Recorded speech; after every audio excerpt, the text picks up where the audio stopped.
ইন্না রাব্বাকা লাবিল মিরসাদ।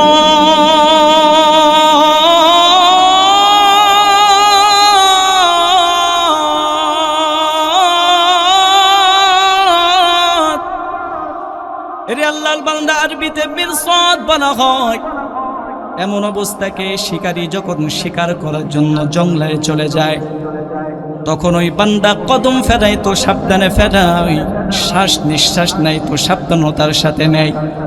আরবিতে এমন অবস্থাকে বলা হয় মিরসাদ। আল্লাহ তাআলা তার হাবিবকে ডাক দিয়া বলেন, নবী আমার, আমি কিন্তু আপনার বান্দাদের দিকে এমন ভাবে নজর করে আছি, যে কোনো সময় বান্দাকে আমি আল্লাহ ধরে ফেলব।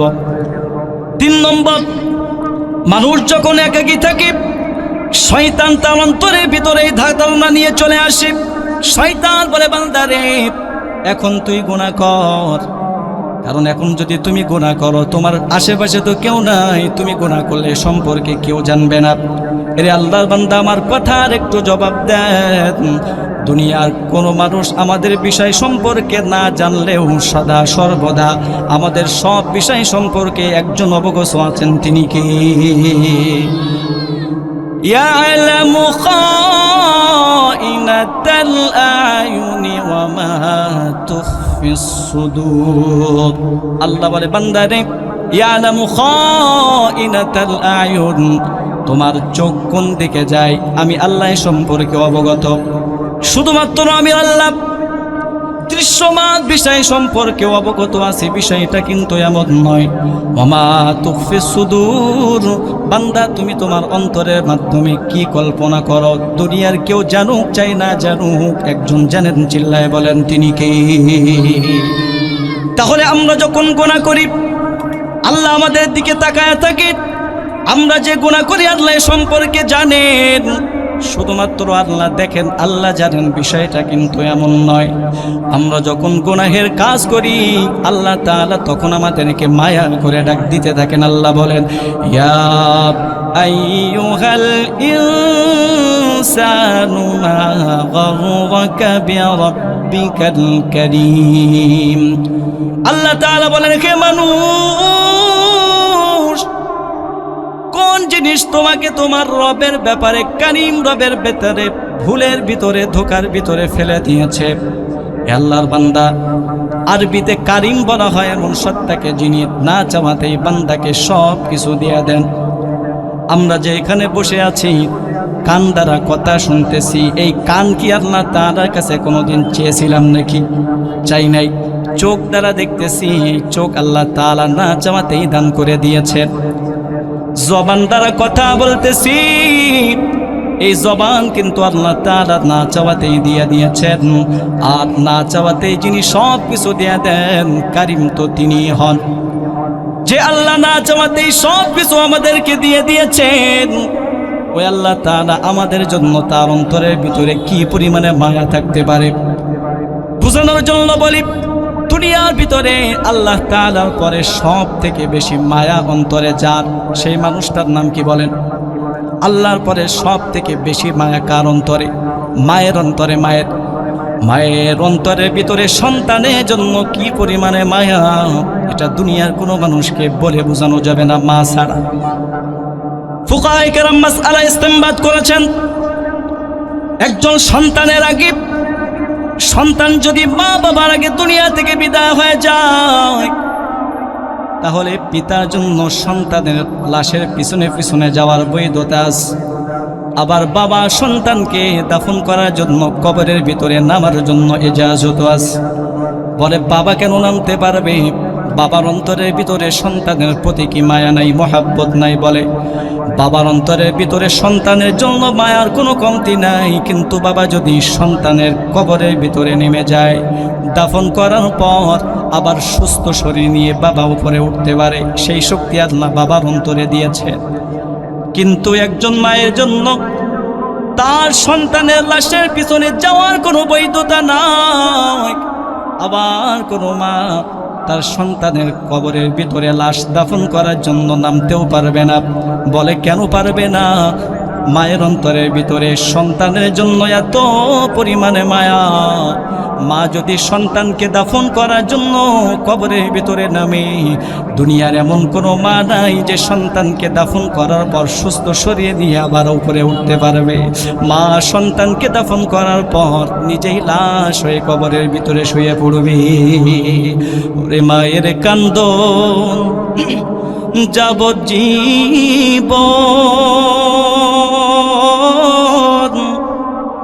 2-4 মাস বোনের কান্দন রে, ঘরের পরিবারের কান্দন কয়েকদিন পর থাকে না। দুঃখের দরদি আমার জনম দুঃখী মা, গর্ভে ধারণী মা জনম দুঃখিনী মা, দুঃখের দরদি আমার জনম দুঃখী মা। 10 মাস 10 দিন মায়ের গর্ভে দিছে ঠাই, রক্ত মাংস খাইয়া মায়ের ভাবে আসলাম ভাই। ভূমিষ্ঠ হইয়া আমি উঠিলাম কান্দিয়া, শান্ত করিল মায়ে বুকের দুগ্ধ দিয়া। ওরে মায়ের প্রসাবের কালে বুক ভেসে যাই নয়ন জলে গো, ওমা সন্তানেরই লইয়া কোলে ভুলে প্রসব যন্ত্রণা। দুঃখের দরদি আমার জনম দুঃখী মা, গর্ভে ধারণী মা জনম দুঃখিনী মা, দুঃখের দরদি আমার জনম দুঃখী মা। এরে আল্লাহর বান্দা, মায়ের অন্তরের ভিতরে সন্তানের জন্য এত পরিমাণে মায়া, বলে কেন মায়া? মা সন্তানকে কষ্ট করে করে গর্ভের ভিতরে ধারণ করেছে, এজন্য সন্তানের প্রতি মায়ের এত ভালোবাসা, মায়ের এত মহব্বত। বলে মায়ের এত মহব্বত, ওই মা কি তার সন্তানের জন্য হাত বানাইছে? বলে হাত বানাই নাই। মা কি তার সন্তানের জন্য কান বানাইছে? বলে কান বানায় নাই। মা কি সন্তানের জন্য চোখ বানাইছেন? বলে না, চোখ বানাই নাই। তাহলে কেন মায়া? বলে মা তার সন্তানকে গর্ভে ধারণ করেছে কষ্টের সাথে। এরে আল্লাহর বান্দা, একজন মা যদি তার সন্তানকে গর্ভে ধারণ করার কারণে তার সন্তানের প্রতি এতটা তার মহব্বত তৈরি হয়, যে আল্লাহ আমাদের হাত বানাইছেন সেই মালিকের কত মায়া, যে মালিক আমাদের কান বানিয়েছেন ওই মালিকের কত মায়া, যে মালিক আমাদের জবান বানাইছেন সেই মালিকের কত মায়া। আল্লাহ বান্দারা, মালিকের মায়া কি তুমি দেখো না? রাতের বেলা সব মানুষ যখন ঘুমায় গেছে, দুনিয়ার সব মানুষ ঘুমের বিছানায় হাজির, তুমি আমি মোবাইলের মাধ্যমে গুনার ভিতরে লিপ্ত হয়ে যায়। আল্লাহ তো চাইলে ওই সময় আযাব গজবের মাধ্যমে ধ্বংস করে দিতে পারতেন, কিন্তু আল্লাহ ধ্বংস করে না। আল্লাহ তো আমাদের ধ্বংস করেন না। আবার আপনার আমার গুনাহ করা অবস্থায় আল্লাহ তাআলা জানালার নিচ দিয়ে, দরজার নিচ দিয়ে বাতাস এবং অক্সিজেন পাঠায় দেন, যাতে করে আমরা মরে না যাই। ওই আল্লাহ বলেন, ইয়া আইয়ুহাল ইনসান মা গাররাকা বিরাব্বিকাল কারীম। আল্লাহ বলেন, দুনিয়ার মানুষ, তোমাকে তোমার কারীম রবের ব্যাপারে কোন জিনিস ঢোকার ভিতরে ফেলায়া দিয়েছে? আমরা যখন গুনাহ করি, আল্লাহ শুধুমাত্র আমাদের দেখেন না, আল্লাহ শুধুমাত্র শোনেন না, আল্লাহ আমাদেরকে ডাকতে থাকেন, শুধু ডাকেন বিষয়টা এমন না। আমরা গুনাহ করি একটা গুনার পরিবর্তে আমাদের বিপক্ষে সাক্ষী দাঁড়ায় যায় হলো 8টা। গুনাহ করব কয়টা? কথা বলতে হবে ভাই। গুনাহ কয়টা? সাক্ষী দাঁড়ায় যাচ্ছে কয়টা? প্রত্যেকটা কথার পিছনে কোরআনের দলিল আছে। মনোযোগ আছে আপনাদের? কষ্ট হচ্ছে না তো? মনোযোগ দিয়ে শুনেন। গুনাহ করব একটা, আমল নামায় আমাদের জন্য সাক্ষী দাঁড়ায় যাচ্ছে কয়টা ভাই? 8টা সাক্ষী। 1 নম্বর সাক্ষীর নাম হলো জমিন। যেই জমিনে আপনারা বসে আছেন, এই জমিন আমাদের বিপক্ষে সাক্ষী হয়ে যাবে। আল্লাহ তাআলা বলেন, আলাম ইয়ালাম, আল্লাহ তাআলা বলেন, ইয়াউমাইযিন তুহাদ্দিসু আখবারাহা বিআন্না রাব্বাকা আওহা লাহা। এই জমিন সাক্ষী দিবে, জমিন ডাক দিয়া বলবে, আল্লাহ আপনার বান্দা আমার উপরে দাঁড়ায় গুনাহ করেছে, মাওলা আমি সাক্ষী। এরে আল্লাহর গোলাম, আল্লাহ কেমন যেন বলতে চাই, বান্দারে আমি আল্লাহর জমিনের উপরে দাঁড়ায় যদি গুনাহ করতে মনে চাই তাহলে জমিন ছেড়ে অন্য কোথাও চলে যাও। এ মুসলমান, আল্লাহর জমিন ছেড়ে দিয়ে অন্য কোথাও যাওয়া আমাদের জন্য কি সম্ভব? তাহলে গুনাহ কেমনে করি? এই জমিন তো আমাদের বিপক্ষে সাক্ষী হয়ে যাচ্ছে। বলে সাক্ষী দিলে কি হবে? আমরা অস্বীকার করব। আল্লাহ বলে, বান্দারে ওই রাস্তাও আমি আল্লাহ রাখি নাই, আগেই বন্ধ করে দিয়েছি। সূরা ইয়াসিনের ভিতরে আল্লাহ বলে, বান্দারে তুই অস্বীকার করবি তো জবানের মাধ্যমে। আল-ইয়াউমা নাখতিমু আলা আফওয়াহিহিম, সেদিন তোর জবানকে আমি আল্লাহ বন্ধ করে দিব যাতে করে কোনো কথা বলতে না পারো। এরে আল্লাহর বান্দা, গুনাহ করার আগে একটাবার চিন্তা করো, এই জমিন তোমার আমার বিপক্ষে আল্লাহর আদালতে সাক্ষী দিয়া দিবে। 2 নম্বর সাক্ষীর নাম হলো হাত। 2 নম্বর সাক্ষী কি? হাত। দুনিয়ার ভিতরে যারা হাতের মাধ্যমে জুলুম করেছো, কলমের খোঁচায় সাদাকে কালোকে সাদা বানাইছো, দুনিয়ার ভিতরে দুর্বল হওয়ার কারণে যদিও কোনো প্রতিশোধ নিতে পারে নাই, কিয়ামতের ময়দানে এই হাত আপনার আমার বিরুদ্ধে আল্লাহর আদালতে সাক্ষী দিয়া দিবে।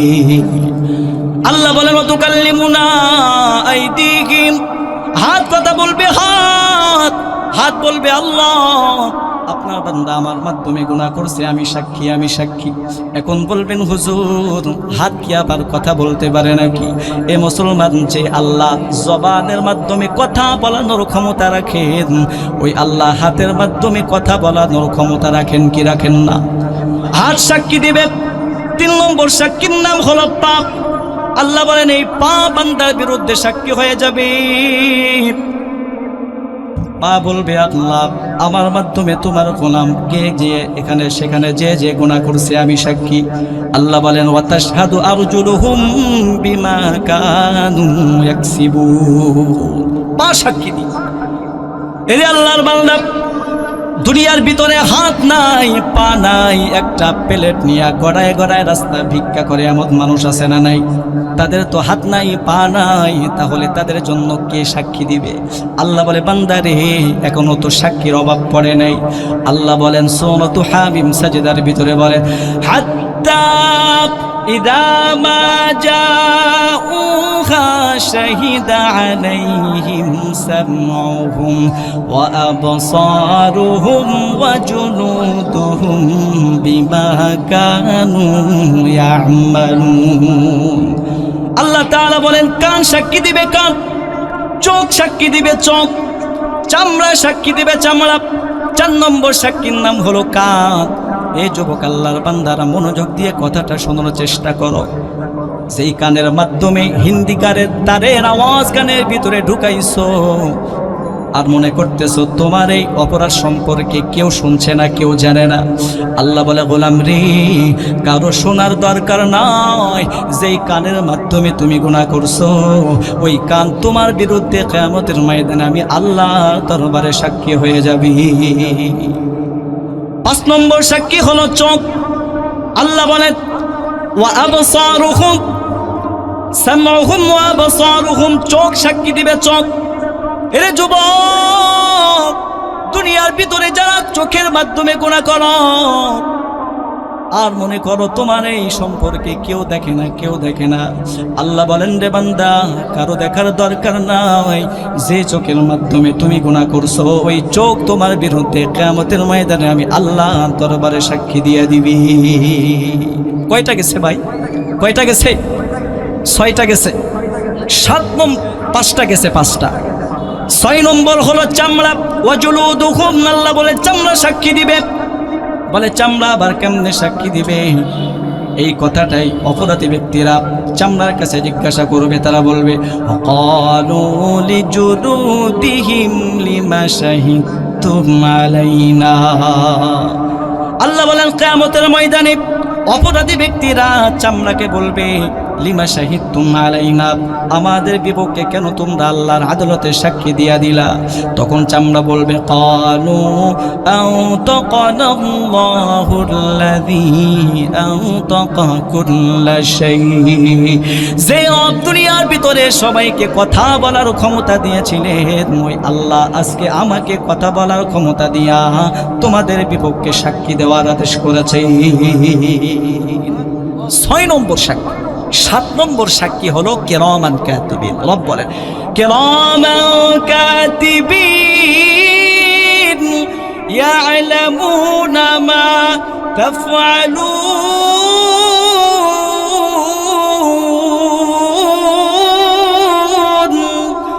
আল্লাহ বলেন তুমি যে কাজ করো না কেন, যেখানে তোমরা যাও না কেন, সদা সর্বদা তোমাদের জন্য আমি আল্লাহ 2 কাঁধে 2 ফেরেশতা নাজিল করে দিয়েছি।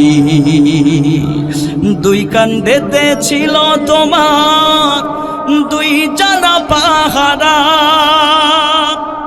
তোমার একলা ফেলে পালাইছে তাহারা, তোমার 8 কুঠুরি 9 দরজা বন্ধ যে ওই হলো রে হলো, মুখে আল্লাহ রাসূল সবে বলো, ও মুখে আল্লাহ রাসূল সবে বলো, দুয়ারে আইসা সে পালকি নায়রে গাও তোলো রে তোলো, মুখে আল্লাহ রাসূল সবে বলো, ও মুখে আল্লাহ রাসূল সবে বলো।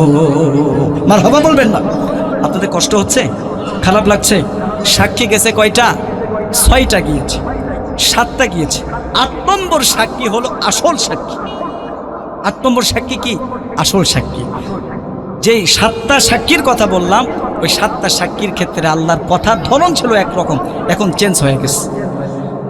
আল্লাহ রাব্বুল আলামিন তার হাবিবকে লক্ষ্য করে বলেন সূরাতুল কাফের ভিতরে আল্লাহ বলেন ওয়াউদিআল কিতাবু ফাতারাল মুজরিমিনা মুশফিকিনা মিম্মা ফীহি।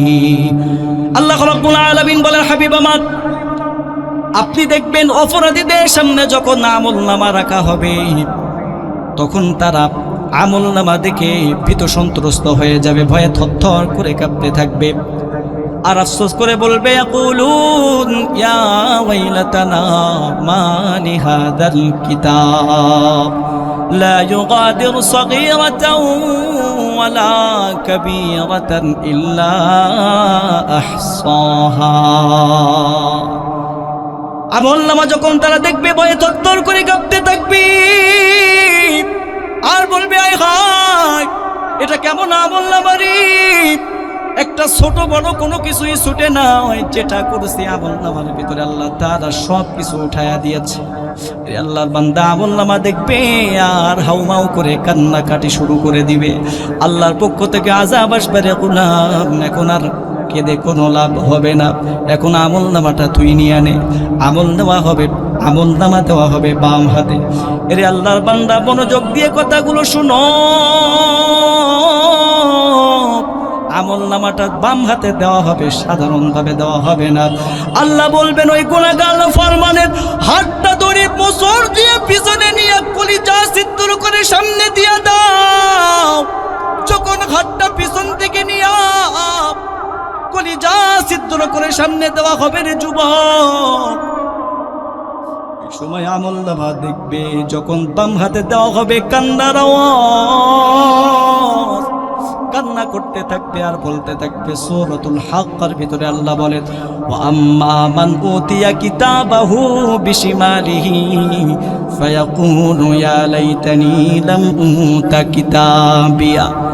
আমলনামা দেখবে আর বলবে হায় হায়, আমলনামা যদি আজকে না দেওয়া হতো কতই না ভালো হইতো। ওয়ালাম আদরি মা হিসাবিহা, কারণ আজকে আমার জানা নাই আমার হিসাব কি হবে, এটা আমি জানি না। এরে আল্লাহর বান্দা এভাবে কান্না করতে থাকবে আর বলতে থাকবে ইয়া লাইতাহা কানাতিল কাদিয়া, মৃত্যু পর্যন্ত যদি সব কিছু শেষ হয়ে যাইতো তাহলে কতই না ভালো হইতো। আল্লাহ রাব্বুল আলামিন বলে, দুনিয়ার ভিতরে যাদেরকে আমি আল্লাহ দয়া করে মায়া করে টাকার মালিক বানিয়েছিলাম, আমি আল্লাহ প্রদত্ত এই সম্পদ পাওয়ার পর এই টাকাকে যারা যথাযথ স্থানে ব্যয় করে নেই, ওই দিন আফসোস করবে আর বলবে, মা আবনা আন্নি মালিয়া, আয় হায়, টাকা তো আজকে আমার কোনো উপকারে আসলো না। দুনিয়ার ভিতরে আল্লাহ রাব্বুল আলামিন যাদেরকে ক্ষমতার চেয়ারে বসাইছিলেন, ক্ষমতার মসনদে বসার পর বান্দারা ইনসাফ ভিত্তিক আদালতের কায়েম না করে, ইনসাফ প্রতিষ্ঠা না করে জুলুমের রাজ যারা কায়েম করেছিল, ওই দিন আফসোস করবে আর বলবে, হালাকা আন্নি সুলতানিয়া, আজকে তো আমার ক্ষমতাও শেষ হয়ে গেল, এখন কি অবস্থা হবে, কি অবস্থা হবে। এমন করে আফসোস করতে থাকবে। আল্লাহর পক্ষ থেকে বলা হবে, খুযূহু ফাগুল্লু তুম্মাল জাহিমা সাল্লু, আল্লাহর পক্ষ থেকে বলা হবে, খুযূহু, তাকে ধরে ফেলো, ফাগুল্লু,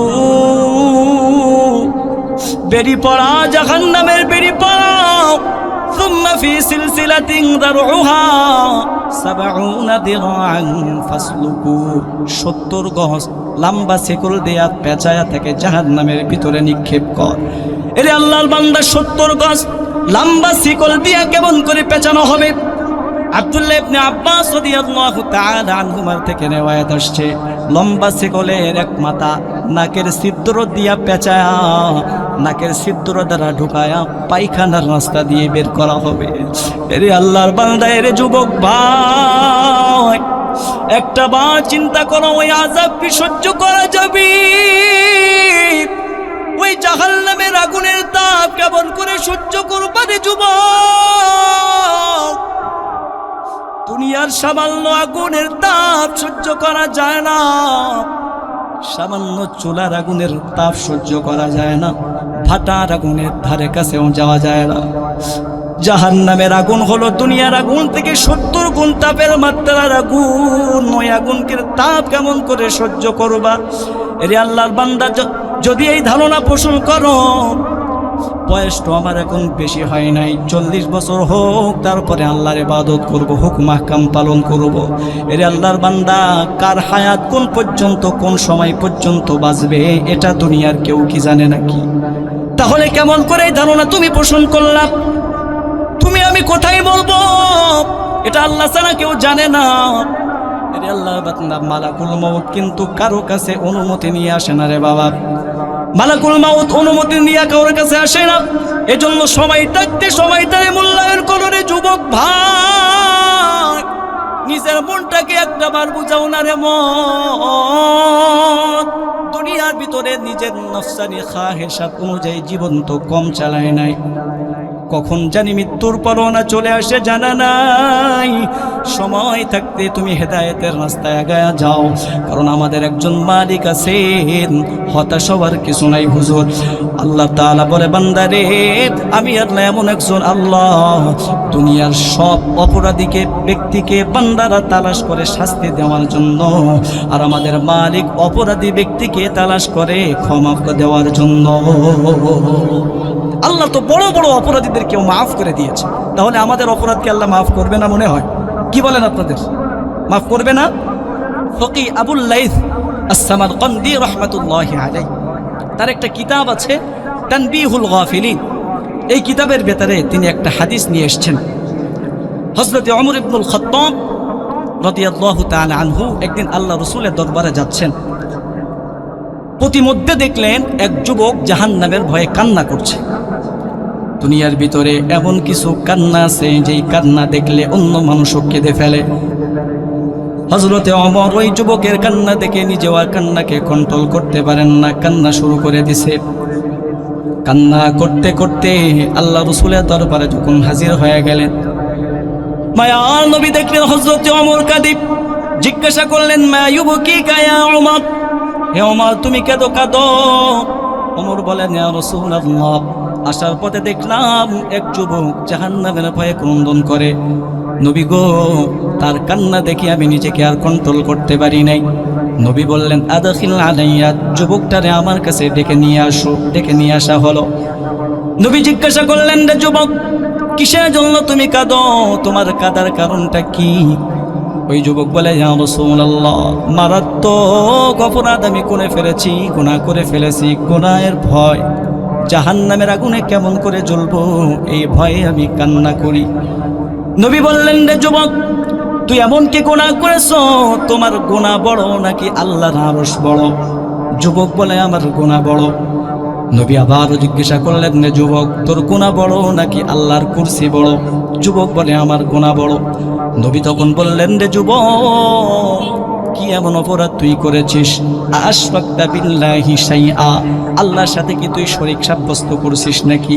যুবক বলে, না ইয়া রাসূলুল্লাহ, শিরকের গুনাহ আমি করি নাই।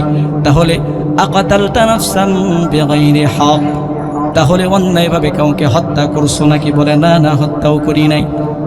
নবী বলেন, তাহলে কিসের জন্য তুমি কাঁদো? যুবক ডাক দিয়া বলেন, মায়ার নবী, আমি ছিলাম মদিনার একজন পেশাদার কাফন চোর। এলাকার ভিতরে যখন কোনো মানুষ মারা যাইত, আমার কানের ভিতরে খবর পৌঁছায় যাইত। আত্মীয় স্বজনরা তাকে সুন্দর মতো গোসল করায়া, এত খুশবু লাগায়া, পরকালের বাসিন্দা যখন বানায়, নিজেদের গন্তব্যে যখন ফিরে আসতো, গভীর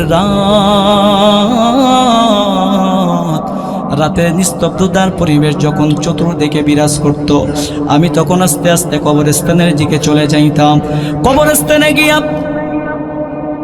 কবরটাকে খনন করে দাফনকৃত মাইয়াতকে কবর থেকে উঠায়া, তার শরীর থেকে কাপড়গুলো ছাড়ায়া বাজারে বিক্রি করে আমি আমার সংসার পরিচালনা করতাম।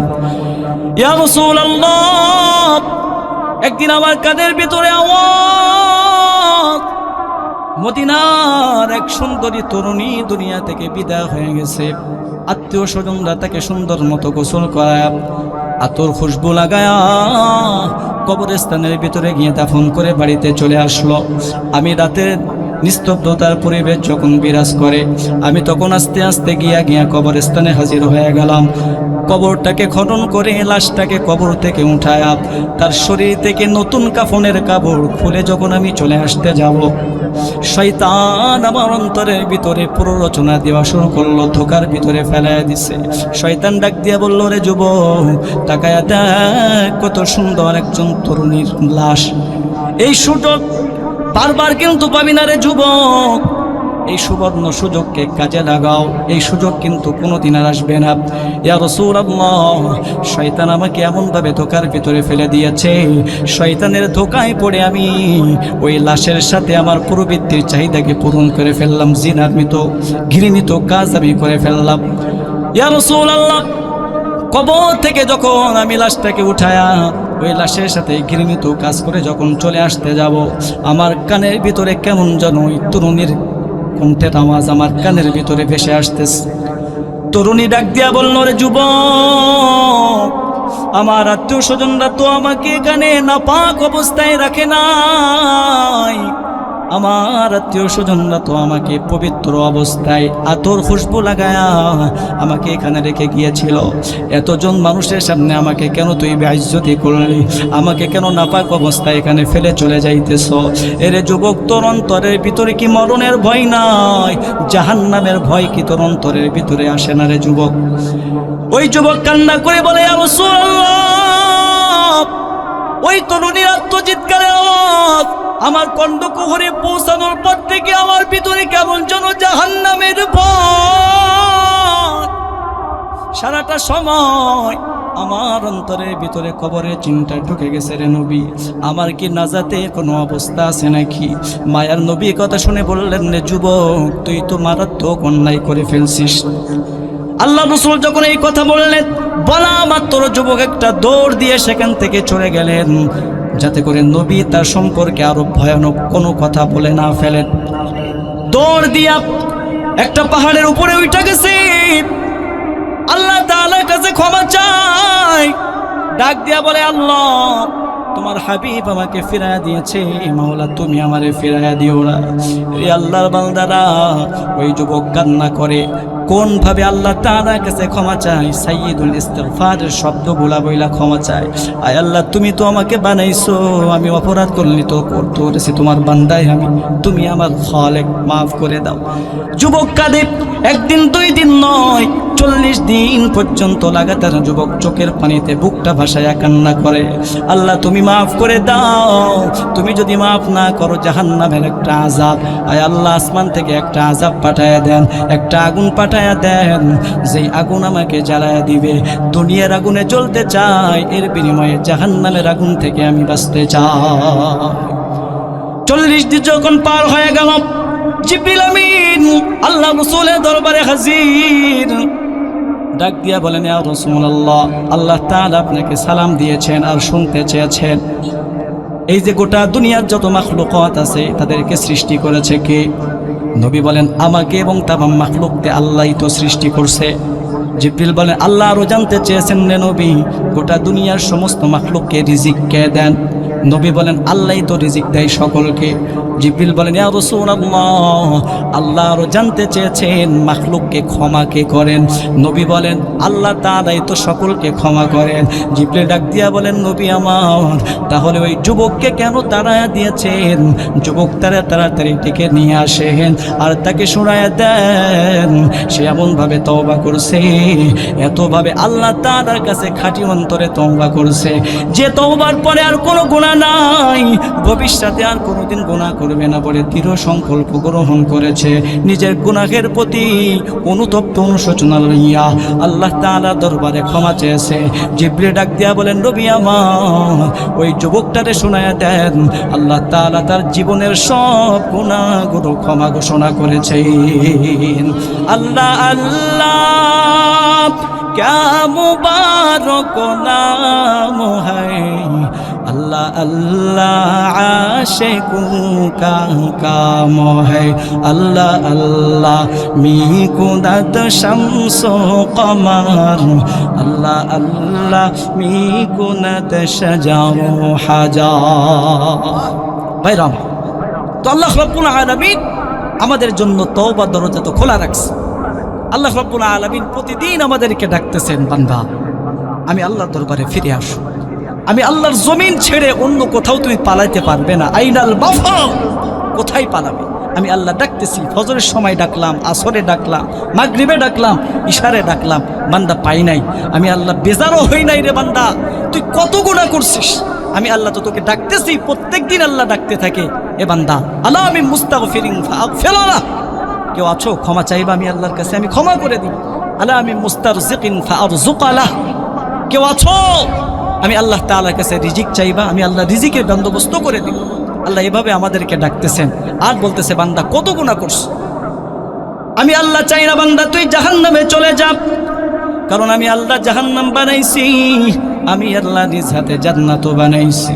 আমি আল্লাহ জানি তোরা বড় দুর্বল, সামান্য রোদ্রের তাপ বান্দা তোমরা সহ্য করতে পারো না, কারণ ওয়া খুলিকাল ইনসানু দাঈফা, মানুষকে আল্লাহ বড় দুর্বল করে সৃষ্টি করেছেন। আল্লাহ তাআলা ডাক দিয়া বলে, বান্দারি আমি আল্লাহ চাই না তোরা জাহান্নামের পথের পথিক হয়ে যাও, এজন্য আমি আল্লাহ তোদেরকে সর্বসময় ডাকতেছি, বান্দা হাজিরা দে, হাজিরা দে। কত গুনাহ তুমি করছো, লাউ বালাগাত দুনুবুকা আনানাস সামা, গুনাহ করতে করতে তোমার গুনাহের কারণে গোটা দুনিয়াটাও যদি গুনার দ্বারা ঢেকে ফেলো, ও বান্দা এত গুনাহ তুমি করতে পারবা না। ওয়ালাউ ফাওদান ধরে নিলাম এত গুনাহ তুমি করছো, গুনাহ করার পর সুম্মাস্তাগফারতানি, গুনাহের কথা স্মরণ কইরা আখিরি নামাজ পর্যন্ত, আখিরি মুনাজাত পর্যন্ত থেকে দুফোঁটা চোখের পানিতে বুকটা ভাসায়া আমি আল্লাহর দরবারে যদি ক্ষমা চাও, আল্লাহ বলেন সুম্মাস্তাগফারতানি ওয়ালা উবালি, ও বান্দা আমি আল্লাহ কাউরে পরোয়া করি না, আমি আল্লাহর কাছে ক্ষমা চাইতে দেরি, আমি আল্লাহ তোর জীবনের সব গুনাহগুলো ক্ষমা ঘোষণা করব। শুধু আল্লাহ গুনাহ ক্ষমা ঘোষণা করবেন না, আল্লাহ বলেন ইল্লা মান তাবা ওয়া আমানা ওয়া আমিলা আমালান صالحا فأولئك يبدل الله سيئاتهم হাসানাত। আল্লাহ বলে বান্দারি শোন, গুনাহ করার পর বান্দা যদি খাঁটি দিলে তওবা করো, ঈমানের উপরে অটল থেকে অবিচল থেকে যদি আমলে সালেহ করো, আমি আল্লাহ তোমার সব গুনাহগুলোর পরিবর্তে সওয়াব তার আমি আল্লাহ ভরপুর করে দিব। তাহলে ইবাদত আল্লাহ তাআলার করতে হবে। ইবাদতটা কেমন ভাবে করতে হবে? এমন ভাবে ইবাদত করব যে পাশাপাশি গুনাহ ছেড়ে দিব। ইবাদতের ভিতরে যেন গুনাহ না থাকে, গুনাহও করে ইবাদতও করে। কি বলছিলাম শুরুতে? গুনাহও করে ইবাদতও করে। তো কি দেখা যাবে? গুনাহ করতে করতে মানুষের দিলের ভিতরে মরিচিকা পড়ে যায়, জং পড়ে যায়। যখন জং পড়ে যায় তখন ইবাদতের স্বাদ সে আর আস্বাদন করতে পারে না। আর যখন ইবাদতের ভিতরে স্বাদ পায় না তখন সে আর ইবাদত করে না। এজন্য আমরা যতটুকু সময় আল্লাহ তাআলা আমাদের হায়াত রাখবেন, হায়াতে রাখবেন, ঈমানের উপরে অটল অবিচল থেকে ইবাদত, গুনাহ মুক্ত ইবাদত করে রব্বে কারীমের সন্তুষ্টি অর্জনের লক্ষ্যে ইবাদত করার নিয়ত আছে যাদের, তারা একটু হাতটা আল্লাহকে জাগাবেন। নারায়ে তাকবীর। আল কোরআনের আলো, আল হাদিসের আলো, নারায়ে তাকবীর।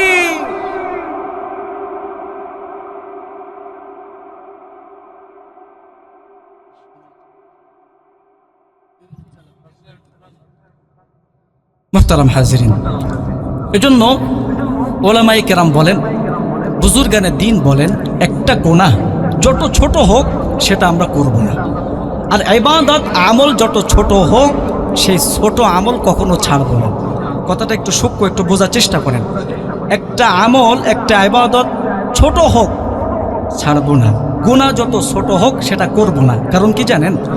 মানুষ যখন ছোট ছোট গুনাহ করতে থাকে, এই ছোট গুনাহ করতে করতে সে বড় গুনাহ করে, ঠিক না? প্রথমে একজন জেনাখোর, একজন মদখোর, হেরোইনখোর, প্রথমবারে কি সে জেনা করে মদ খায়? প্রথমে শুরু হয় ক্যালামবোর্ড থেকে, লুড্ডু থেকে, ঠিক কি না? আর যত ছোট হোক আমল, এটা ছাড়বা না। কারণ এই ছোট আমলে অভ্যস্ত যদি হওয়া যায়, এই ছোট আমল এক পর্যায়ে মানুষকে বড় আমল পর্যন্ত পৌঁছায় দেয়, ঠিক কি না? এজন্য আল্লাহ রাসূল হাদিসের ভিতরে বলেন, ক্বালা রাসূলুল্লাহ সাল্লাল্লাহু আলাইহি ওয়াসাল্লাম, আল্লাহর নবী বলেন, ইন্না আহাব্বাল আ'মালি ইলাল্লাহি আদওয়ামুহা ওয়া ইন কাল্লা, নিশ্চয় আল্লাহ তাআলার কাছে সব থেকে পছন্দের আমল হলো সেটা যেটা বান্দা নিয়মিত আদায় করে। যদিও সেই ছোট্ট আমলটা পরিমাণে অল্প হয়, কিন্তু নিয়মিত করার কারণে ওই ছোট্ট আমলেরও দাম বেড়ে যায় একজনের কাছে। তিনি কি? আল্লাহর কাছে এটার দাম অনেক বেশি। মোহতারাম হাজিরিন, ছোট্ট একটা সবক আপনাদেরকে দেই। আমাকে যে সময় দেওয়া হয়েছিল, সময়ের ভিতরে আমি শেষ করছি, কিন্তু মেহমান আসতেছেন, আসা পর্যন্ত কথা বলি। আল্লাহ রাব্বুল আলামিনের হাবিবের মাধ্যমে আমাদের জীবনটা দেখেন, আমাদের হায়াত কি অনেক বেশি নাকি কম? নূহ আলাইহিস সালাম যে হায়াত পেয়েছিলেন, অন্য অন্য নবীর উম্মতেরা যে হায়াত পেয়েছিলেন, আমাদের হায়াত কি এত বেশি? অল্প হায়াত নিয়ে আমাদের মর্যাদা কেমন করে আল্লাহ বুলন্দ করবেন? আপনার আমার হাবিব, আপনার আমার রসুল বড় পেরেশান, বড় চিন্তিত। কিন্তু আমার আপনার নবী তো রসুল হাবিবুল্লাহ। হাবিবুল্লাহ বলা হয় এমন বন্ধুকে, যেই বন্ধুকে খুশি করার জন্য স্বয়ং আল্লাহ নিজে কাজ করেন। সুবহান। তো আল্লাহ রাব্বুল আলামিন দেখলেন তার হাবিবের মন খারাপ। আল্লাহ তাআলা বলেন, নবী আপনার মন কেন খারাপ? নবী বলেন, আল্লাহ আমার উম্মতের হায়াত তো অনেক কম। পূর্বের জামানাত নবীর উম্মতেরা অনেক হায়াত পাইছে, বেশি হায়াত পেয়ে নেক বেশি করছে। আমার উম্মতেরা এত ছোট্ট হায়াত দিয়ে নেক বেশি কেমন করে খাওয়াবে? আল্লাহ তাআলা ডাক দিয়া বলেন, হাবিব আমার, আপনি কাঁদবেন না, আপনি কাঁদবেন না, কারণ আপনার কান্না আমি আল্লাহ সইতে পারি না। ও নবী, আমি আল্লাহ তাআলার কাছে যেটা একবার লিপিবদ্ধ হয়ে যায়, লা মুবাদ্দিলা লিকালিমাতি, সেটার কখনো পরিবর্তন হয় না। এরে আল্লাহর বান্দা, আল্লাহ তাআলা বলেন, নবী আমার, আপনার উম্মতদের জন্য আমি আল্লাহ এমন নিয়ামত রেখে দিয়েছি। আল্লাহ রাব্বুল আলামিন তার হাবিবকে নিজের কাছে নিয়ে গিয়া 50 ওয়াক্ত নামাজ দিয়েছিলেন। 50 সালাতান, 50 ওয়াক্ত নামাজ। আসার পথে মুসা আলাইহিস সালাম আটকায়া দিলেন। বারবার যায় আবার ফিরে আসে। আল্লাহ তাআলা বলেন, নবী আমার, নামাজ যে 50 ওয়াক্ত দিয়েছি অবশেষে 5 ওয়াক্ত আছে। আপনার উম্মতেরা যদি 5 ওয়াক্ত নামাজ জামাতের সাথে আদায় করে নেয়, আমি আল্লাহ 50 ওয়াক্ত নামাজের সওয়াব আমলনামায় উঠায়া দিব। নারায়ে তাকবীর, নারায়ে তাকবীর। সাইদুল ইসলাম মাসুদ ভাইয়ের আগমন উত্তর কাটিয়াবাসীর পক্ষ থেকে, সাতক্ষীরাবাসীর পক্ষ থেকে নারায়ে তাকবীর। মোহতারাম হাজিরিন, মেহমান চলে এসছেন গোটা বাংলাদেশের ভিতরে। এখন যাদেরকে মানুষ বেশি ভালোবাসে, মানুষ বেশি মহব্বত করে, যাদের কণ্ঠের ভিতরে আল্লাহ তাআলা এমন মধু দিয়েছেন, শুনলে আপনারা খুশি হয়ে যাবেন। হযরত বসবেন, আলোচনা করবেন। এর পরবর্তীতে আরও অনেক আমন্ত্রিত মেহমান আসছেন। আপনাদের অনুরোধ ছিল আমি ছোট্ট একটা সঙ্গীত বলে হুজুরকে দিয়ে দেবো ইনশাআল্লাহ। বাঁশের পালকি চৈরা মাগো যাও যে কোথায় চলে, কোথায় আবার ঘর বানাইলা, যাও না আমায় বলে মাগো,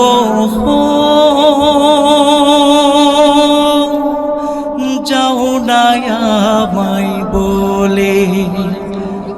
বুকে বড় স্বপ্ন ছিল থাকব তোমার পাশে, তোমার পাশেই কাটবে সময়, সকাল দুপুর রাতে। হে দয়াময় আমার মাকে,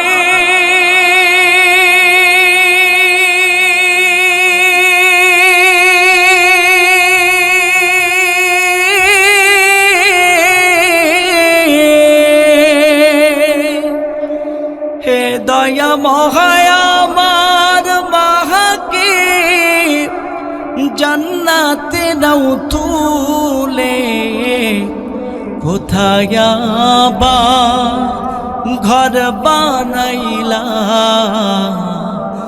যাও না আমায় বলে মাগো, যাও না আমায় বলে মাগো, যাও না আমায় বলে।